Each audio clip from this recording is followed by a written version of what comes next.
नमस्कार, study blade में आपका स्वागत है। आज के क्लास में हम देखेंगे कक्षा 10 विज्ञान जैव प्रक्रम लाइफ प्रोसेस के 80 VVI ऑब्जेक्टिव प्रश्न जो आपके बोर्ड एग्ज़ाम में यहीं से रहेंगे। और हमारे चैनल पर सारे सब्जेक्ट के ऑब्जेक्टिव प्रश्न डाले गए हैं, वहां से जाकर हेल्प ले सकते हैं। तो शुरू करते हैं आज का क्लास और देखते हैं कि पहला प्रश्न क्या है। तो पहला प्रश्न क्या है। तो पहला प्रश्न है जैव प्रक्रम क्या है।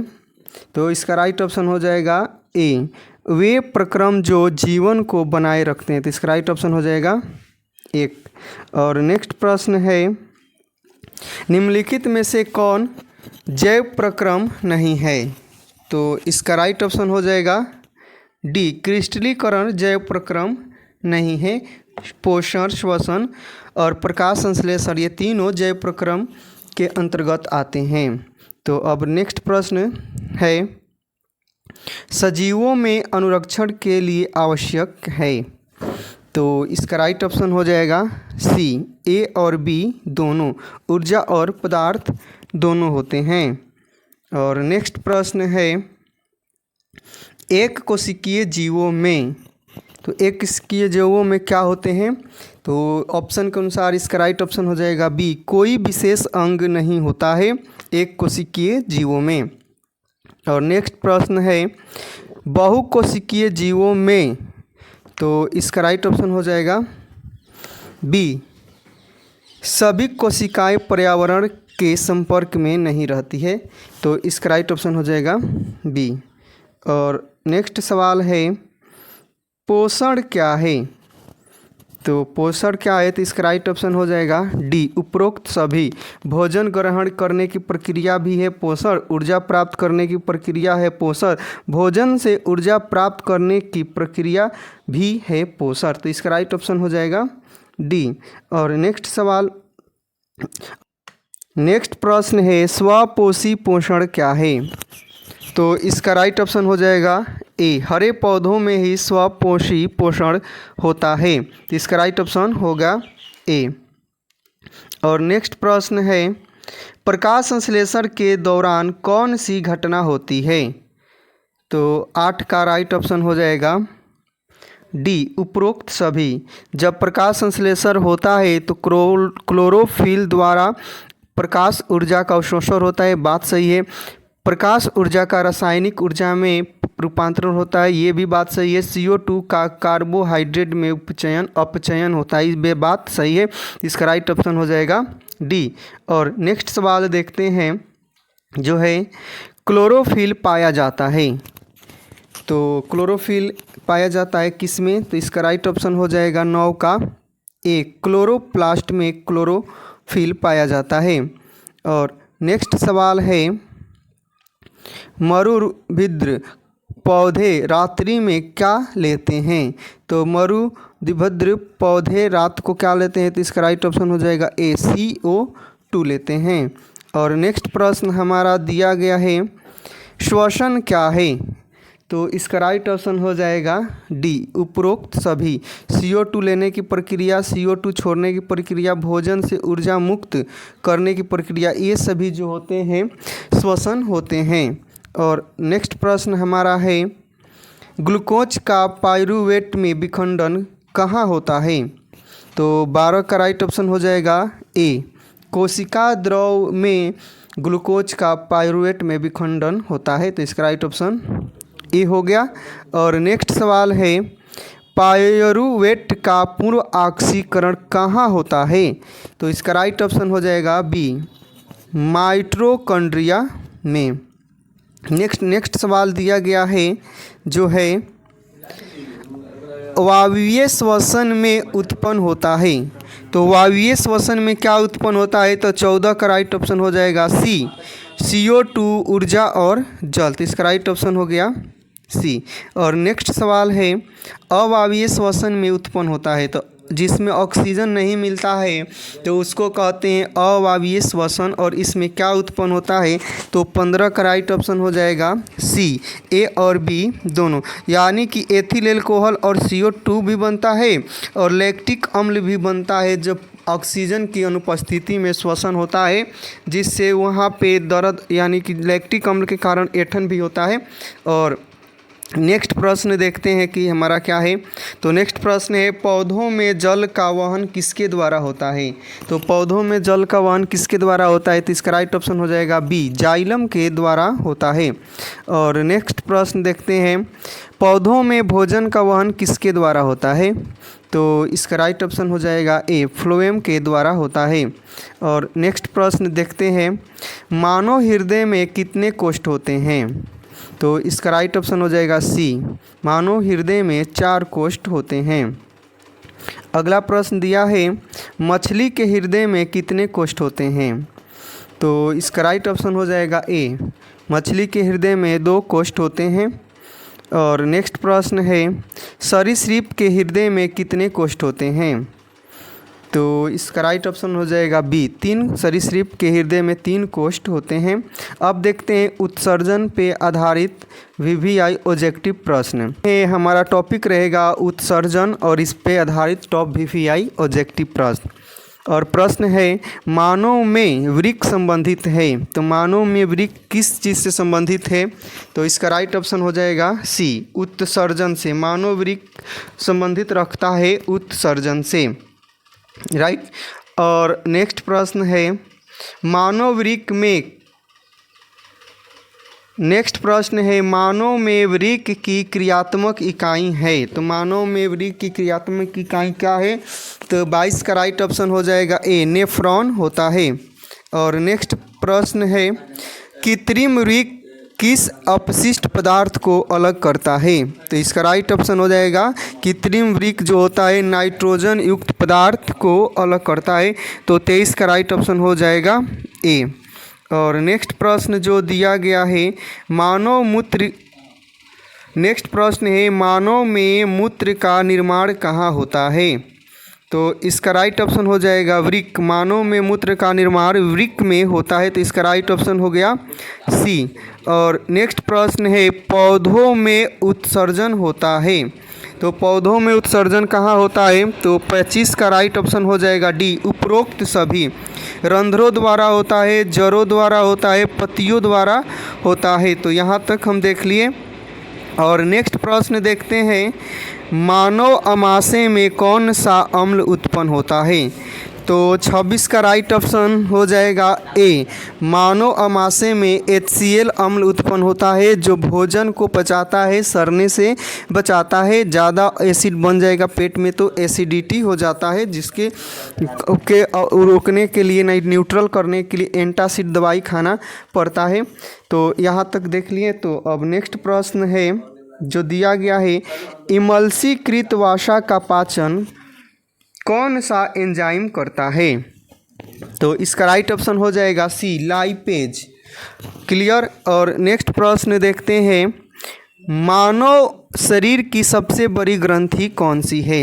तो मानव शरीर की सबसे बड़ी ग्रंथि यकृत ग्रंथि है। तो इसका राइट ऑप्शन हो जाएगा 28 का बी। और नेक्स्ट सवाल है, भोजन का पाचन किस प्रकार की अभिक्रिया है।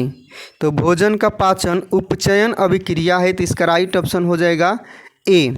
नेक्स्ट सवाल है, दिया गया है, ग्लूकोज कितने कार्बन का अणु है। तो ग्लूकोज में कार्बन के कितने अणु होते हैं। तो ग्लूकोज में कार्बन के 6 अणु होते हैं, क्योंकि इसका फॉर्मूला होता है। और नेक्स्ट सवाल जो दिया गया है, प्रकृति में ऑक्सीजन का संतुलन कैसे बना रहता है।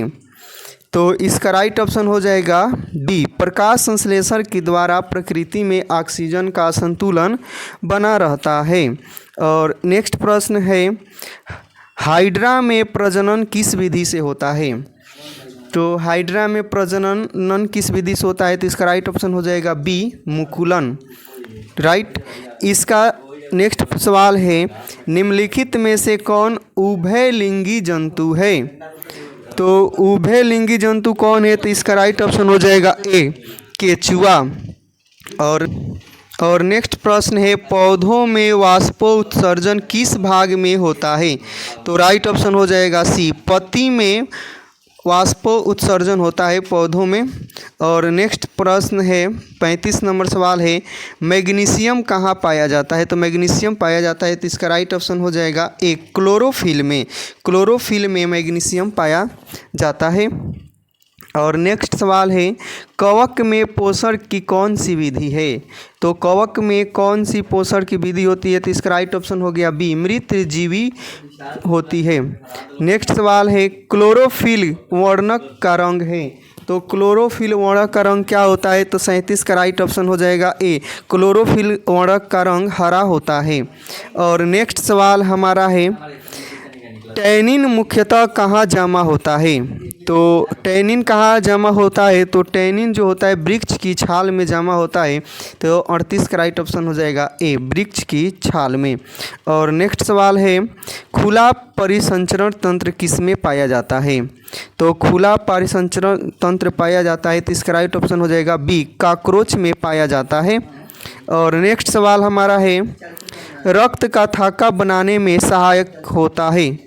तो इसका राइट ऑप्शन हो जाएगा सी, प्लेटलेस। प्लेटलेस जो होता है रक्त को थाका बनाने में सहायता करता है। और 40 जो देखते हैं प्रश्न जो कि मिसलेनियस से विविध प्रश्न है लेकिन बहुत ही इम्पोर्टेंट है, यहाँ से देखिए। और आप पढ़ चुके हैं चैप्टर तो इसको अपने से बनाइए, उसके बाद आंसर देखिए। तो अब नेक्स्ट सवाल को देखते हैं क्या है। तो मानव हृदय का औसत प्रकुंचन दाब होता है। तो मानव हृदय का औसत प्रकुंचन दाब कितना होता है? तो इसका राइट ऑप्शन हो जाएगा सी, 120/80 होता है। और नेक्स्ट सवाल है, सामान्य प्रकुंचन दाब। नेक्स्ट सवाल है, सामान्य प्रकुंचन रक्त दाब होता है। तो इसका राइट ऑप्शन हो जाएगा सामान्य प्रकुंचन रक्त दाब होता है। तो इसका राइट ऑप्शन सी, 120 mm होता है। और नेक्स्ट सवाल जो देख लेते हैं क्या दिया है, पौधों में श्वसन क्रिया के अंतर्गत एटीपी के टूटने में से कितनी ऊर्जा मुक्त होती है? पौधे के पूछ रहा है तो इसका राइट ऑप्शन हो जाएगा, पौधा का पूछ रहा है तो इसका राइट ऑप्शन हो जाएगा ए, 30.5 किलो जूल प्रति मोल होता है। और नेक्स्ट सवाल देख लेते हैं क्या है, कुटपात किस में पाया जाता है? तो कुटपात किस में पाया जाता है? तो इसका राइट ऑप्शन हो जाएगा सी, अमीबा में कुटपात पाया जाता है। नेक्स्ट सवाल है, मानव में डायलिसिस थैली है। तो मानव में डायलिसिस थैली क्या है? तो इसका राइट ऑप्शन हो जाएगा ए, नेफ्रॉन जो होता है, नेफ्रॉन मानव में डायलिसिस करता है, यानी कि रक्त को साफ करने का काम करता है। मानव के दांत की सबसे ऊपरी परत क्या है? तो मानव के दांत की सबसे ऊपरी परत को इनेमल कहते हैं, जो शरीर के सबसे कठोर पदार्थ है, जो कैल्शियम फास्फेट का बना होता है। दांत को पानी से गलता नहीं है, लेकिन जब मुंह का पीएच मान 5.5 से कम होता है तो दांतों का क्षय प्रारंभ हो जाता है। तो ये अब देख लिए। तो आगे देखते हैं, प्रकाश संश्लेषण क्रिया में ऑक्सीजन बाहर निकलता है। तो इसका राइट ऑप्शन क्या हो जाएगा? तो जल से। प्रकाश संश्लेषण में ऑक्सीजन बाहर निकलता है जल से। तो इसका राइट ऑप्शन हो जाएगा ए। और नेक्स्ट सवाल जो है देखते हैं क्या है। तो जटिल पदार्थों को सरल पदार्थों में खंडित करने में किसका उपयोग होता है? जो बड़े बड़े अणु होते हैं उसको तोड़ के सरल पदार्थ बनता है, तो किसका उपयोग होता है? तो इसका राइट ऑप्शन हो जाएगा एंजाइम का होता है, जो एंजाइम की सहायता से सरल अणु में टूट जाता है। नेक्स्ट सवाल जो है देखते हैं, परपोषी पोषण पाया जाता है। तो परपोषी पोषण किस में पाया जाता है? तो इसका राइट ऑप्शन हो जाएगा ऑप्शन के अनुसार डी, बी और सी दोनों में। जंतुओं और कवकों में परपोषी पोषण पाया जाता है और हरे पौधों में स्वपोषी पोषण पाया जाता है। नेक्स्ट सवाल है, मृतजीवी पोषण पाया जाता है। तो मृतजीवी पोषण किस में पाया जाता है? तो ऑप्शन के अनुसार इसका राइट ऑप्शन हो जाएगा सी, कवक में पाया जाता है। नेक्स्ट सवाल है, प्रकाश संश्लेषण के लिए आवश्यक क्या है? तो प्रकाश संश्लेषण के लिए क्या आवश्यक है, तो ऑप्शन के अनुसार इसका राइट ऑप्शन हो जाएगा डी, उपरोक्त सभी। प्रकाश संश्लेषण के लिए प्रकाश, क्लोरोफिल, CO2 तीनों आवश्यक होता है, तो इसलिए इसका राइट ऑप्शन डी हो जाएगा। नेक्स्ट सवाल जो है आप देखते हैं, प्रकाश संश्लेषण का प्राथमिक उत्पाद क्या है। प्रकाश संश्लेषण जब होता है ना तो सबसे पहले क्या बनता है, तो इसका राइट ऑप्शन क्या होगा, तो इसका राइट ऑप्शन हो जाएगा ए, ग्लूकोज बनता है। तो इतना देख लिए। और नेक्स्ट प्रश्न है, वायवीय श्वसन में उत्पन्न ऊर्जा होती है। वायवीय श्वसन यानी कि जब ऑक्सीजन की उपस्थिति में जो श्वसन होता है तो उसमें कितना ऊर्जा उत्पन्न होता है, तो इसका राइट ऑप्शन हो जाएगा सी, 38 ATP ऊर्जा प्राप्त होती है। तो वायवीय श्वसन में कितना, तो 38 ATP ऊर्जा प्राप्त होती है। 53 का राइट ऑप्शन सी होगा। और नेक्स्ट सवाल है, अवायवीय श्वसन में उत्पन्न ऊर्जा होती है। जब ऑक्सीजन की अनुपस्थिति में श्वसन होता है तो कितना ATP ऊर्जा प्राप्त होता है, तो इसका राइट ऑप्शन हो जाएगा ए, 2 ATP यानी 2 ATP ऊर्जा बनता है। नेक्स्ट प्रश्न है, मानव हृदय में ऑक्सीजनित रक्त पाया जाता है, तो इसका राइट ऑप्शन हो जाएगा, तो ऑक्सीजनित रक्त किस में पाया जाता है, दाएं अलिंद में कि बाएं अलिंद में, किस में पाया जाता है कि बाएं नीलय में पाया जाता है, तो ऑप्शन के अनुसार राइट ऑप्शन हो जाएगा डी, ए और बी दोनों, ए बाएं अलिंद में और बाएं नीलय में, तो इसका राइट ऑप्शन हो गया ए और बी दोनों। और नेक्स्ट सवाल है, मानव हृदय में अशुद्ध रक्त पाया जाता है, तो मानव हृदय में अशुद्ध रक्त कहाँ पाया जाता है, तो ऑप्शन देख लेते हैं, बाएं आलिंद में, बाएं नीले में, दाएं आलिंद में। तो ऑप्शन के अनुसार इसका राइट ऑप्शन हो जाएगा डी, सी और डी दोनों, बाएं नीले में और दाएं आलिंद में दोनों में अशुद्ध रक्त पाया जाता है। और नेक्स्ट सवाल है, फुफ्फुसीय धमनी ले जाती है, तो इसका राइट ऑप्शन हो जाएगा बी, फुफ्फुसीय धमनी जो होती है अशुद्ध रक्त को ढोने का काम करती है, तो इसका राइट ऑप्शन हो गया बी। अगर वीडियो अच्छा लगे तो चैनल को शेयर, सब्सक्राइब, लाइक, कमेंट जरूर करें। और नेक्स्ट प्रश्न देखते हैं, फुफ्फुसीय शिरा ले जाती है। जो फुफ्फुसीय शिरा होता है वो किसको लेके जाती है, तो 58 का राइट ऑप्शन हो जाएगा ए, ऑक्सीजन जनित रक्त। वैसा रक्त जिसमें ऑक्सीजन की मात्रा होता है उसको ले जाने का काम फुफ्फुसीय शिरा करता है। और नेक्स्ट सवाल है, मानव में वृक्क की संख्या कितनी है, तो मानव में वृक्क कितना पाया जाता है, तो इसका राइट ऑप्शन हो गया बी, मानव में 2 गो वृक्क पाया जाता है। नेक्स्ट सवाल है, यूरिया तथा यूरिक अम्ल अलग होते हैं, तो यूरिया और यूरिक अम्ल किस में अलग होते हैं मानव में, तो इसका राइट ऑप्शन हो जाएगा ए, वृक्क जो होता है किडनी वही इसको अलग करता है। और नेक्स्ट प्रश्न है, मानव में मूत्र का संग्रह कहाँ होता है, तो मानव में मूत्र का संग्रह मूत्राशय में होता है, तो इसका राइट ऑप्शन हो गया सी। और नेक्स्ट सवाल है, पाचन की क्रिया शुरू होती है, हम जब खाना खाते हैं तो पाचन की क्रिया कहाँ से शुरू होती है, तो ऑप्शन के अनुसार राइट ऑप्शन हो जाएगा ए, मुख से ही पाचन की क्रिया प्रारंभ हो जाती है। और नेक्स्ट सवाल है, कार्बोहाइड्रेट का पाचन कहाँ से शुरू होता है, तो इसका राइट ऑप्शन हो जाएगा ए, मुख से ही यानी मुंह से ही कार्बोहाइड्रेट का पाचन की क्रिया शुरू हो जाता है। और नेक्स्ट सवाल है, प्रोटीन का पाचन कहाँ से शुरू होता है, तो इसका राइट ऑप्शन हो जाएगा बी, आमाशय में, इसका राइट ऑप्शन बी। और नेक्स्ट सवाल हमारा है, वसा का पाचन शुरू कहाँ से होता है, तो जो वसा होता है वो कहाँ से पचना शुरू करता है, तो 65 का राइट ऑप्शन हो जाएगा सी, छोटी आंत से वसा का पाचन होता है। और नेक्स्ट सवाल है, पीत रस का कार्य क्या है, जो पीत रस होता है उसका कार्य क्या होता है, तो पीत रस का कार्य क्या होता है, तो इसका राइट ऑप्शन है ए, वसा का पायसीकरण, तो 66 का राइट ऑप्शन हो गया ए, वसा का पायसीकरण। नेक्स्ट सवाल है, अग्नाशय से निकलने वाले एंजाइम है, तो अग्नाशय से जो एंजाइम निकलता है उसे क्या कहते हैं, ट्रिप्सिन, लाइपेज, एमाइलेज, उपरोक्त सभी, तो 67 का राइट ऑप्शन है डी, उपरोक्त सभी निकलते हैं। और नेक्स्ट प्रश्न है जो दिया गया है, अमाशय में प्रोटीन का पाचन करता है। तो अमाशय में प्रोटीन का पाचन कौन करता है? तो अमाशय में जो पेप्सिन होता है ना, पेप्सिन जो हार्मोन निकलता है वही अमाशय में प्रोटीन का पाचन करता है। तो इसका राइट ऑप्शन हो गया ए। नेक्स्ट सवाल है, छोटी आंत में कार्बोहाइड्रेट का पाचन करता है। जो छोटी आंत होती है ना वहाँ पे कार्बोहाइड्रेट का पाचन कौन करता है? वो इसका राइट ऑप्शन हो जाएगा ए, माइलेज। छोटी आंत में कार्बोहाइड्रेट का पाचन एमाइलेज करता है। तो इसका राइट ऑप्शन हो गया डी। और नेक्स्ट सवाल है, छोटी आंत में प्रोटीन का पाचन करता है। तो छोटी आंत में प्रोटीन का पाचन कौन करता है? तो इसका राइट ऑप्शन हो गया बी, ट्रिप्सिन जो होता है ना छोटी आंत में प्रोटीन को पाचन करता है ट्रिप्सिन। और नेक्स्ट सवाल है, छोटी आंत में वसा का पाचन कौन करता है? तो छोटी आंत में वसा का पाचन लाइपेज करता है। तो छोटी आंत में वसा जो पचाता है उसका नाम होता है लाइपेज। ठीक। और नेक्स्ट सवाल है, दिया है मानव आहार नाल की लंबाई है। मानव आहार नाल की लंबाई कितनी होती है? तो 72 का राइट ऑप्शन हो गया सी, 7 से 8 मीटर की होती है। और नेक्स्ट सवाल है, छोटी आंत की लंबाई कितनी होती है?